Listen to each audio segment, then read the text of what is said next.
राजा पृथु बोले, हे नारद जी, आपने मुझे कार्तिक मास में स्नान का फल बताया है।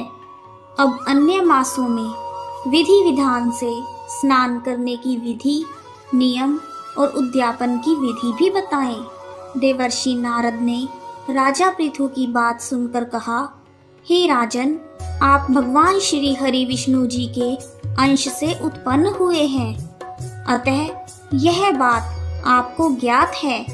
फिर भी मैं आपको इसका विधान बताता हूँ। आश्विन मास में शुक्ल पक्ष की एकादशी से कार्तिक मास के व्रत करने चाहिए। ब्रह्म मुहूर्त में उठकर शौच आदि से निवृत्त होकर भली भांति अपने मुख को शुद्ध करना चाहिए।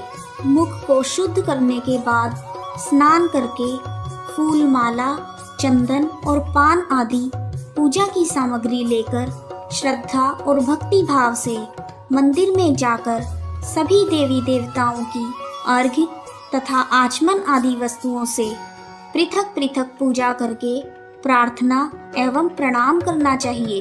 फिर भक्तों के स्वर में स्वर मिलाकर श्री हरि विष्णु भगवान का कीर्तन करना चाहिए।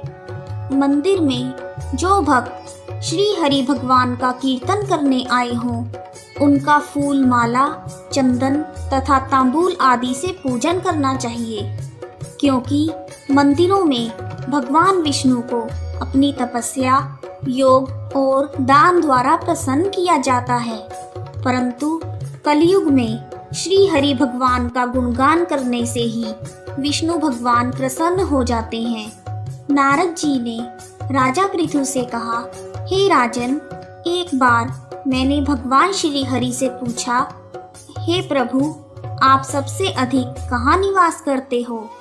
मेरे प्रश्न का उत्तर देते हुए भगवान श्री हरि बोले, हे नारद, मैं वैकुंठ या योगियों के हृदय में ही निवास नहीं करता, अपितु जहाँ मेरे भक्त मेरा कीर्तन करते हैं वहाँ मैं अवश्य निवास करता हूँ।